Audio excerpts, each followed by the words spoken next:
ನಮಸ್ಕಾರ ಗೆಳೆಯರೆ, ಇವತ್ತಿನ ಟಾಪಿಕ್ ಬಗ್ಗೆ ನಿಮಗೆ ಈಗಾಗಲೇ ಗೊತ್ತಾಗಿರುತ್ತೆ ಯಾವುದು ಅಂತ. ಪ್ರತಿಯೊಬ್ಬರ ಮನೆಯಲ್ಲಿ ತುಪ್ಪ ಇದ್ದೇ ಇರುತ್ತೆ. ಪ್ರತಿಯೊಬ್ಬರು ಕೂಡ ತುಪ್ಪವನ್ನು ಸೇವಿಸುತ್ತಾರೆ. ಅಡುಗೆ, ಹಬ್ಬ, ಹರಿದಿನ, ದೇವರ ಪೂಜೆ ಅಂತ ಬಂದ್ರೆ ನೆನಪಾಗೋದು ತುಪ್ಪ. ಅನ್ನ, ಚಪಾತಿ, ಪಾಯಸ, ಹೋಳಿಗೆ ಎಲ್ಲದಕ್ಕೂ ತುಪ್ಪ ಬೇಕು. ಹಬ್ಬ ಹರಿದಿನ ದೇವರಿಗೆ ಸಮರ್ಪಿಸುವ ಶುದ್ಧ ಪದಾರ್ಥವು ತುಪ್ಪವೇ. ಅಂಗಡಿಗೆ ಹೋದ್ಮೇಲೆ ನೀಟಾಗಿ ಪ್ಯಾಕ್ ಆಗಿರುವ ತುಪ್ಪದ ಬಾಟಲ್ ಅಥವಾ ಪ್ಯಾಕೆಟ್ ಗಳನ್ನು ತಗೊಂಡು ಮನೆಗೆ ಬರ್ತೀವಿ. ಆದರೆ ಇದೇ ತುಪ್ಪ ಫ್ಯಾಕ್ಟರಿಯಲ್ಲಿ ಹೇಗೆ ತಯಾರಾಗುತ್ತೆ ಅನ್ನೋದು ಸಾಕಷ್ಟು ಜನಗಳಿಗೆ ಗೊತ್ತೇ ಇಲ್ಲ.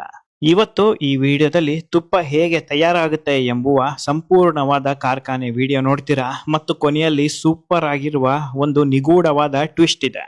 ನೀವೇನಾದ್ರೂ ವಿಡಿಯೋನ ಮಿಸ್ ಮಾಡಿದ್ರೆ ಖಂಡಿತ ವಿಡಿಯೋದಲ್ಲಿ ಇರುವ ಮಾಹಿತಿ ನಿಮಗೆ ಗೊತ್ತಾಗೋದಿಲ್ಲ. ತುಪ್ಪದ ಕಾರ್ಖಾನೆ ವಿಡಿಯೋ ತುಂಬಾ ಮಜವಾಗಿದೆ ಗೆಳೆಯರೆ. ಈ ವಿಡಿಯೋನ ನೋಡ್ತಾ ಇದ್ರೆ 101% ಕನ್ಫರ್ಮ್ ನಿಮ್ಮ ಬಾಯಲ್ಲಿ ನೀರು ಬರುತ್ತೆ. ತುಪ್ಪ ತಿನ್ನಬೇಕು ಅಂತ ಆಸೆ ಹುಟ್ಟುತ್ತೆ.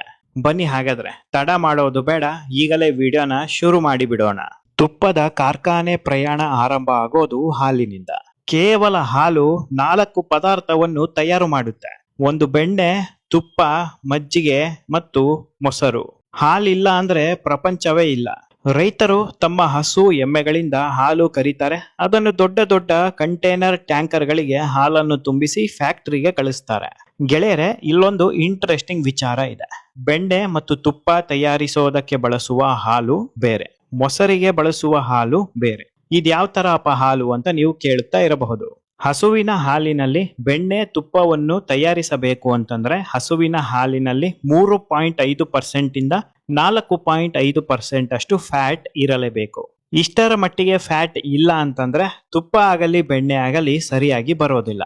ಎಮ್ಮೆ ಹಾಲಿನಲ್ಲಿ ತುಪ್ಪ ಬೆಣ್ಣೆಯನ್ನು ತಯಾರಿಸಬೇಕು ಅಂತಂದ್ರೆ 6% ಇಂದ 8% ಅಷ್ಟು ಫ್ಯಾಟ್ ಕಂಪಲ್ಸರಿ ಇರಬೇಕು. 1000 ಲೀಟರ್ ಹಾಲಿನಲ್ಲಿ ಎಷ್ಟು ತುಪ್ಪ, ಎಷ್ಟು ಬೆಣ್ಣೆ, ಎಷ್ಟು ಮೊಸರು, ಎಷ್ಟು ಮಜ್ಜಿಗೆ ತಯಾರಿಸಬಹುದು ನಿಮಗೆ ಗೊತ್ತಾ? 1000 ಲೀಟರ್ ಹಾಲಿನಲ್ಲಿ ತುಪ್ಪ 38 ರಿಂದ 40 ಲೀಟರ್ ಬರುತ್ತೆ. ಮೊಸರು 950 ಲೀಟರ್ ಬರುತ್ತೆ. ಬಟರ್ ಮಿಲ್ಕ್ ಅಂದರೆ ಮಜ್ಜಿಗೆ 900 ರಿಂದ 950 ಲೀಟರ್ ಬರುತ್ತೆ.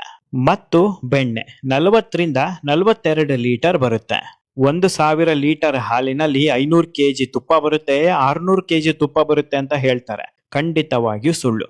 ಬರೋದು ಕೇವಲ ಮ್ಯಾಕ್ಸಿಮಮ್ ಅಂದ್ರೆ ಎಷ್ಟಪ್ಪ ಅಂತಂದ್ರೆ 40 ಲೀಟರ್ ತುಪ್ಪ ಬರುತ್ತೆ. ಗೆಳೆಯರೆ, ಇದೇ ಕಾರಣಕ್ಕೆ ತುಪ್ಪ ಕಾಸ್ಟ್ಲಿ. 1000 ಲೀಟರ್ ಹಾಲಿಗೆ 500-600 ಕೆಜಿ ತುಪ್ಪ ಬರೋ ಹಾಗೆ ಇದ್ದಿದ್ರೆ ತುಪ್ಪದ ಬೆಲೆ 1 ಲೀಟರ್ಗೆ 50-60 ರೂಪಾಯಿ ಆಗ್ತಾ ಇತ್ತು. ಫ್ಯಾಕ್ಟರಿಗೆ ಬಂದ ಹಾಲಿನಲ್ಲಿ ಫ್ಯಾಟ್ ಟೆಸ್ಟಿಂಗ್ ನಡೆಯುತ್ತೆ. ಬೆಣ್ಣೆ ತುಪ್ಪ ತಯಾರಿಕೆಗೆ ಬೇಕಾಗಿರುವ ಹಾಲಿನ ಫ್ಯಾಟ್ ಇದೆನಾ ಅಂತ ಚೆಕ್ ಮಾಡ್ತಾರೆ. ಇದ್ರೆ ಮುಂದಿನ ಹಂತಕ್ಕೆ ಹೋಗುತ್ತೆ, ಇಲ್ಲ ಅಂತಂದ್ರೆ ಮೊಸರಿಗೆ ಹೋಗುತ್ತೆ. ಫ್ಯಾಟ್ ಟೆಸ್ಟಿಂಗ್ ಆದ ಮೇಲೆ ಹಾಲು ಫ್ರೆಶ್ ಆಗಿದೆನಾ, ಹಾಲಲ್ಲಿ ಏನಾದ್ರೂ ಬೆರೆತಿದೆನಾ, ಹುಳಿ ಇದೆನಾ ಮತ್ತು ಹಾಲಿಗೆ ಎಷ್ಟು ನೀರು ಮಿಕ್ಸ್ ಆಗಿದೆ ಎಲ್ಲವನ್ನು ಟೆಸ್ಟ್ ಮಾಡಲಾಗುತ್ತೆ. ಒಂದು ಸಲ ಹಾಲಿನ ಟೆಸ್ಟ್ ಪಾಸ್ ಆದ್ಮೇಲೆ ಮುಂದಿನ ಹಂತಕ್ಕೆ ಹಾಲನ್ನು ಕಳಿಸಲಾಗುತ್ತೆ. ಮುಂದಿನ ಹಂತ ಯಾವುದು ಗೊತ್ತಾ? Separator machine rooms. ಈ ಸಪರೇಟರ್ ಮಷಿನ್ ಒಳಗಡೆ ಹಾಲನ್ನು ತುಂಬಿಸುತ್ತಾರೆ. ಈ ಸಪರೇಟರ್ ಮಷಿನ್ಗಳು ಹಾಲನ್ನು ತುಂಬಾ ವೇಗವಾಗಿ ತಿರುಗಿಸುತ್ತದೆ. ಚೆನ್ನಾಗಿ ಹಾಲನ್ನು ತಿರುಗಿಸಿ ಹಾಲಿನ ಹಗೂರ ಭಾಗ ಅಂದರೆ ಕ್ರೀಮ್ ಮೇಲಕ್ಕೆ ಬರುತ್ತೆ. ಹೆಚ್ಚು ತೂಕದ ಭಾಗ ಹಾಲು ಕೆಳಗೆ ಉಳಿಯುತ್ತೆ. ಇದೇ ಹಾಲಿನ ಕ್ರೀಮ್ ಅಲ್ಲಿ ಅಲ್ವಾ ಬೆಣ್ಣೆ ಮಾಡೋದು. ಕ್ರೀಮ್ ಇಲ್ಲ ಅಂದ್ರೆ ಬೆಣ್ಣೆ ಮಾಡೋದಕ್ಕೆ ಬರೋದೇ ಇಲ್ಲ. ನಂತರ ಹಾಲಿಂದ ಹೊರಬಂದ ಕ್ರೀಮ್ ಅನ್ನು ಕಲೆಕ್ಟ್ ಮಾಡಿಕೊಂಡು ಕೋಲ್ಡ್ ಸ್ಟೋರೇಜ್ ರೂಮಿಗೆ ತುಂಬಿಸುತ್ತಾರೆ. ಹಾಲಿನಿಂದ ಹೊರಬರುವ ಕೆನೆ ಅಂದರೆ ಕ್ರೀಮ್, ಇದಕ್ಕೆ ಸೆಂಟ್ರಿಫ್ಯುಗೇಷನ್ ಪ್ರೊಸೆಸ್ ಅಂತ ಕರೀತಾರೆ. ಒಂದು ಇಂಟ್ರೆಸ್ಟಿಂಗ್ ವಿಚಾರ ಏನಪ್ಪಾ ಅಂತಂದ್ರೆ ಹಾಲನ್ನು ಕಾಯಿಸಿ ಕೆನೆ ತೆಗೆಯೋದಿಲ್ಲ, ಹಾಲನ್ನು ಚೆನ್ನಾಗಿ ತಿರುಗಿಸಿ ಕೆನೆ ತೆಗಿತಾರೆ. ಹಾಲನ್ನು ಯಾಕೆ ಕಾಯಿಸಿ ತುಪ್ಪ ಮಾಡೋದಿಲ್ಲ ಎಂಬುದಕ್ಕೆ ಒಂದು ಪ್ರಮುಖ ಕಾರಣ ಇದೆ. ಹಾಲನ್ನು ಕಾಯಿಸಿ ಹೊರಬಂದ ಕೆನೆಯಲ್ಲಿ ತುಪ್ಪ ಮಾಡಿದ್ರೆ ತುಪ್ಪ ಪ್ಯೂರ್ ಆಗಿ ಹೊರ ಬರೋದಿಲ್ಲ. ತುಪ್ಪದ ಸುವಾಸನೆ ಪರಿಮಳ ಭರಿತ ಸುವಾಸನೆ ಆಗಿರೋದಿಲ್ಲ, ಸುಟ್ಟ ವಾಸನೆ ಬರುತ್ತೆ. ಮತ್ತು ತುಪ್ಪದ ಬಣ್ಣ ಸ್ವಲ್ಪ ಕಪ್ಪು ಬಣ್ಣವಾಗಿ ಬದಲಾಗುತ್ತೆ. ಇದೇ ಕಾರಣಕ್ಕೆ ಹಾಲನ್ನು ಕಾಸದೆ ಕೆನೆಯನ್ನು ಹೊರ ತೆಗೀತಾರೆ. ಕೂಲಿಂಗ್ ಚೇಂಬರ್ ರೂಮ್ಸಿಗೆ ಹೋದ ಕ್ರೀಮ್ ಅನ್ನು 5 ರಿಂದ 10 ಡಿಗ್ರಿ ಸೆಲ್ಸಿಯಸ್ ಅಲ್ಲಿ ತಣ್ಣಗೆ ಮಾಡ್ತಾರೆ. ಈ ರೀತಿ ಮಾಡೋದ್ರಿಂದ ಕ್ರೀಮ್ ಹುಳಿ ಆಗೋದಿಲ್ಲ. ಬೆಣ್ಣೆ ಮತ್ತು ತುಪ್ಪ ಮಾಡುವ ತನಕನೂ ಕ್ರೀಮ್ ಹಾಗೆ ಇರುತ್ತೆ. ಕೂಲಿಂಗ್ ಚೇಂಬರ್ಸ್ ಅಲ್ಲಿ ಇರುವ ಕ್ರೀಮ್ ಮುಂದಿನ ಹಂತದ ಮಷಿನ್ಗೆ ಹೋಗುತ್ತೆ. ಆ ಮಷೀನಿನ ಹೆಸರು ಚರ್ನರ್ ಮಷಿನ್, ಕನ್ನಡದಲ್ಲಿ ಕಲಸುವ ಯಂತ್ರ. ಈ ಚರ್ನರ್ ಮಷೀನ್ ನೋಡೋದಕ್ಕೆ ಒಂದು ದೊಡ್ಡ ಸ್ಟೀಲ್ ಡ್ರಮ್ ರೀತಿ ಕಾಣುತ್ತದೆ. ಒಳಗಡೆ ಬ್ಲೇಡ್ಸ್ ಮತ್ತು ಪೆಡಲ್ಸ್ ಇರುತ್ತೆ. ಈ ಪೆಡಲ್ಸ್ ಮೋಟಾರ್ ಹೆಲ್ಪ್ ಇಂದ ವೇಗವಾಗಿ ತಿರುಗುತ್ತೆ. ಮಷೀನ್ ಮೇಲೆ ಒಂದು ಪೈಪ್ ಫಿಕ್ಸ್ ಮಾಡಿರ್ತಾರೆ. ಆ ಪೈಪ್ ಇಂದ ಕೆನೆ ಮಷೀನ್ ಒಳಗಡೆ ಬಂದು ಬೀಳುತ್ತೆ. 15ರಿಂದ 30 ನಿಮಿಷಗಳ ತನಕ ಮಷೀನ್ ಅನ್ನು ತುಂಬಾ ಜೋರಾಗಿ ತಿರುಗಿಸಲಾಗುತ್ತೆ. ಚೆನ್ನಾಗಿ ತಿರುಗುತ್ತಾ ಇರುವಾಗ ಕ್ರೀಮ್ ಸಣ್ಣ ಸಣ್ಣ ಉಂಡೆಯಾಗಿ ಬದಲಾಗುತ್ತೆ.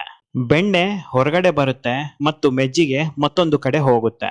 ಈ ಒಂದು ಪ್ರೊಸೆಸ್ ಅಲ್ಲಿ ಯಾವುದೇ ಕಾರಣಕ್ಕೂ ನೀರನ್ನು ಬಳಸೋದಿಲ್ಲ. ಯಾಕಂತಂದ್ರೆ ಬೆಣ್ಣೆ ತುಂಬಾ ಸ್ಮೂತ್ ಆಗಿ ಬಿಡುತ್ತೆ ಮತ್ತು ಮೆಜ್ಜಿಗೆ ಕನ್ಸಿಸ್ಟೆನ್ಸಿ ಕೂಡ ಹಾಳಾಗುತ್ತೆ. ಹಾಗಾಗಿ ಹಾಗೆ ಮಾಡ್ತಾರೆ. ಹೊರಗಡೆ ಬಂದ ಮೆಜ್ಜಿಗೆ ಮತ್ತೊಂದು ಕೌಂಟರ್ಗೆ ಹೋಗುತ್ತೆ. ಆ ಕೌಂಟರ್ ಅಲ್ಲಿ ಮೆಜ್ಜಿಗೆಗೆ ಮಸಾಲೆಗಳನ್ನು ಆಡ್ ಮಾಡಿ ಪ್ಯಾಕಿಂಗಿಗೆ ಕಳಿಸಿ ಮಾರುಕಟ್ಟೆಗೆ ಬಿಡ್ತಾರೆ. ಬೆಣ್ಣೆಯ ಉಂಡೆಗಳು ಹೊರಗಡೆ ಬಂದ ತಕ್ಷಣ ತಣ್ಣೀರಲ್ಲಿ ತೊಳೆದು ಬಿಡ್ತಾರೆ. ಯಾಕೆ ತೊಳಿತಾರಪ್ಪ ಅಂತಂದ್ರೆ ಬೆಣ್ಣೆ ಮೇಲೆ ಕುಳಿತಿರುವ ಉಳಿದಿರುವ ಹಾಲಿನ ಕಣಗಳು ಹೊರಗಡೆ ಬರಬೇಕು. ಒಂದು ವೇಳೆ ತಣ್ಣೀರಲ್ಲಿ ಬೆಣ್ಣೆನ ತೊಳಿಲಿಲ್ಲ ಅಂತಂದ್ರೆ ಡಾರ್ಕ್ ಯೆಲ್ಲೋ ಆಗುತ್ತೆ ಮತ್ತು ಹುಳಿ ಆಗುವ ಸಾಧ್ಯತೆ ಇರುತ್ತೆ ಅಂತ ಈ ಒಂದು ಪ್ರಕ್ರಿಯೆ ಅನುಸರಿಸುತ್ತಾರೆ. ತಣ್ಣೀರಲ್ಲಿ ತೊಳೆದ ಬೆಣ್ಣೆಯನ್ನು ಏರ್ ಡ್ರೈಯಿಂಗ್ ಮಷೀನ್ಸ್ ಒಳಗೆ ಇಡಲಾಗುತ್ತೆ. ಒಂದು 2ರಿಂದ 3 ನಿಮಿಷದ ತನಕ ಅಷ್ಟೇ. ಬೆಣ್ಣೆ ಒಂದು ಸ್ವಲ್ಪ ಡ್ರೈ ಆಗ್ಲಿ ಅಂತ. ಡ್ರೈ ಆದ ಬೆಣ್ಣೆಯನ್ನು ಬಾಯ್ಲರ್ ಒಳಗಡೆ ಹಾಕಲಾಗುತ್ತೆ. ಬೆಣ್ಣೆ ನಿಧಾನವಾಗಿ ಕರಗುತ್ತೆ. ಮೇಲ್ಭಾಗದಲ್ಲಿ ಬಿಳಿ ನೊರೆ ಬರುತ್ತೆ. ಕೆಳಗೆ ಬ್ರೌನ್ ಸಾಲಿಡ್ ಸೆಟಲ್ ಆಗಿರುತ್ತೆ. ಮೇಲ್ಭಾಗದಲ್ಲಿ ಬಿಳಿ ನೊರೆ, ಕೆಳಭಾಗದಲ್ಲಿ ಕಂದು ಬಣ್ಣದ ಜಿಡ್ಡು, ಮಧ್ಯಭಾಗದಲ್ಲಿ ಗೋಲ್ಡನ್ ಯೆಲ್ಲೋ ಕಲರ್. ಇದು ಬೇರೆ ಯಾವುದು ಅಲ್ಲ, ಇದೇ ತುಪ್ಪ. ಈ ಸಮಯದಲ್ಲಿ ಕಾರ್ಖಾನೆ ತುಂಬಾ ಸಂಪೂರ್ಣ ಸುಗಂಧದಿಂದ ತುಂಬಿರುತ್ತದೆ. ಒಂದು ಸಲ ತುಪ್ಪ ರೆಡಿ ಆದ ಮೇಲೆ ತುಪ್ಪ ಫಿಲ್ಟರಿಂಗ್ ಮಷೀನ್ ಒಳಗಡೆ ಬರುತ್ತೆ.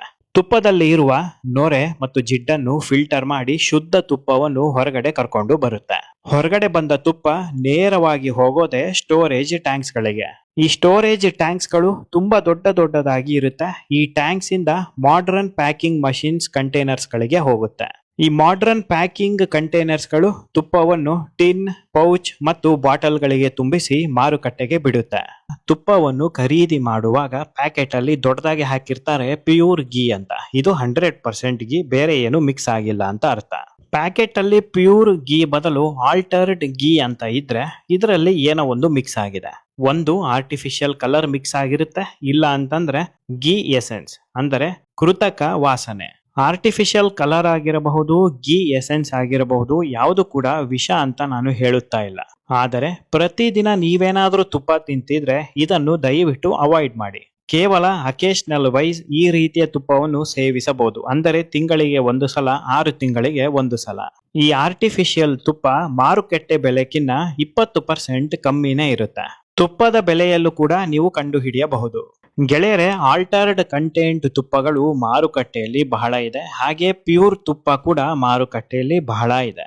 ಅದನ್ನು ಗುರುತಿಸುವ ಒಂದು ಮ್ಯಾಜಿಕ್ ನಿಮಗೆ ಗೊತ್ತಿದ್ರೆ ಸಾಕು, ಯಾವುದೇ ಪದಾರ್ಥ ಕೂಡ ನೀವು ಒರಿಜಿನಲ್ ಆಗಿ ಖರೀದಿ ಮಾಡಬಹುದು. ಗೆಳೆಯರೆ, ನೀವೆಲ್ಲರೂ ಒಂದು ಮಾತನ್ನು ಹೇಳ್ತೀರಾ, ಆರ್ಟಿಫಿಷಿಯಲ್ ಕಲರ್, ಫ್ಲೇವರ್ಸ್ ಮತ್ತು ವಾಸನೆ ಹಾಕಿರುವ ಪ್ರಾಡಕ್ಟ್ಸ್ ಗಳನ್ನು ಯಾಕೆ ಗೌರ್ಮೆಂಟ್ ಅವರು ಬ್ಯಾನ್ ಮಾಡೋದಿಲ್ಲ? ಇವುಗಳು ಆರೋಗ್ಯಕ್ಕೆ ಒಳ್ಳೆಯದಲ್ಲ ಅಂತ ಗೊತ್ತಿದ್ರೂ ಕೂಡ ಬ್ಯಾನ್ ಮಾಡದೆ ಹಾಗೆ ಇರ್ತಾರಲ್ಲ, ಏನಕ್ಕೆ ಅಂತ. ಯಾಕೆ ಬ್ಯಾನ್ ಮಾಡಲ್ಲಪ್ಪ ಅಂತಂದ್ರೆ ಕೆಮಿಕಲ್ಸ್ ಆಗಿರ್ಬೋದು, ಆರ್ಟಿಫಿಷಿಯಲ್ ಕಲರ್ಸ್ ಆಗಿರ್ಬೋದು, ಏನೇನು ಮಿಕ್ಸ್ ಮಾಡಿರ್ತಾರಲ್ಲ ಅದೆಲ್ಲ ಇಂಗ್ರೀಡಿಯೆಂಟ್ಸ್ ಅಲ್ಲಿ ಹಾಕಿರ್ತಾರೆ. ಖರೀದಿ ಮಾಡುವ ಗ್ರಾಹಕರಿಗೆ ಗೊತ್ತಾಗ್ಲಿ, ಬೇಕಿದ್ರೆ ತಗೊಳ್ಳಿ, ಇಲ್ಲ ಅಂದ್ರೆ ಬೇಡ ಅಂತ. ಗೊತ್ತಿಲ್ಲದೆ ಏನಾದ್ರೂ ಮಿಕ್ಸ್ ಮಾಡಿ ಅದನ್ನು ಇಂಗ್ರೀಡಿಯೆಂಟ್ಸ್ ಅಲ್ಲಿ ಮೆನ್ಷನ್ ಮಾಡಿಲ್ಲ ಅಂದ್ರೆ ಅದು ಕಾನೂನು ವಿರುದ್ಧ ಆಗುತ್ತೆ. ಈ ಒಂದು ಆಹಾರ ಪದಾರ್ಥಕ್ಕೆ ಈ ಒಂದು ಕೆಮಿಕಲ್ ಹಾಕಿದ್ದೇವೆ, ಆ ಕೆಮಿಕಲ್ ಅನ್ನು ನಾವು ಇಂಗ್ರೀಡಿಯೆಂಟ್ಸ್ ಅಲ್ಲಿ ಮೆನ್ಷನ್ ಮಾಡಿ ಗ್ರಾಹಕರಿಗೆ ತೋರಿಸುತ್ತಾ ಇದ್ದೇವೆ. ಅದನ್ನು ತಗೊಳ್ಳೋದು ಬಿಡೋದು ಗ್ರಾಹಕರ ಮೇಲೆ ಬಿಟ್ಟಿದ್ದು. ಒಟ್ಟಿನಲ್ಲಿ ಕಂಪನಿಯವರು ಅದನ್ನು ಮೆನ್ಷನ್ ಮಾಡಿದ್ದಾರೆ, ಅವರು ಸೇಫ್ ಆಗ್ತಾರೆ. ಇದೇ ಕಾರಣಕ್ಕೆ ಗೆಳೆಯರೆ, ನೀವು ಅಬ್ಸರ್ವ್ ಮಾಡಿ ನೋಡಿ, ಇಂಗ್ರೀಡಿಯೆಂಟ್ಸ್ ಅನ್ನು ಯಾರು ಕೂಡ ಪ್ಯಾಕೆಟ್ ಮುಂಭಾಗ ಹಾಕಲ್ಲ, ಪ್ಯಾಕೆಟ್ ಹಿಂದ್ಗಡೆ ಹಾಕ್ತಾರೆ ಮತ್ತು ಅದು ಸಣ್ಣದಾಗಿ ಹಾಕ್ತಾರೆ. ಇಂಗ್ರೀಡಿಯೆಂಟ್ಸ್ ಗಳನ್ನು ಓದದೆ ನಮ್ಮ ಆರೋಗ್ಯವನ್ನು ನಾವೇ ಹಾಳು ಮಾಡ್ಕೊಂತ ಇದ್ದೀವಿ. ಗೆಳೆಯರೆ, ಈಗ ನೀವು ಹೇಳಿ, ಯಾವ ತುಪ್ಪವನ್ನು ನೀವು ಹೆಚ್ಚು ಬಳಸ್ತೀರಾ, ಪ್ಯಾಕೆಟ್ ಗೀನ ಅಥವಾ ಮನೆಯಲ್ಲಿ ಮಾಡಿದ ತುಪ್ಪನ? ನಿಮ್ಮ ಕಮೆಂಟಿಗೋಸ್ಕರ ನಾನು ಪ್ರತಿ ಕ್ಷಣವೂ ಕಾಯ್ತಾ ಇರ್ತೇನೆ. ನಾನು ಖಂಡಿತವಾಗಿಯೂ ರಿಪ್ಲೈ ಮಾಡೇ ಮಾಡ್ತೀನಿ.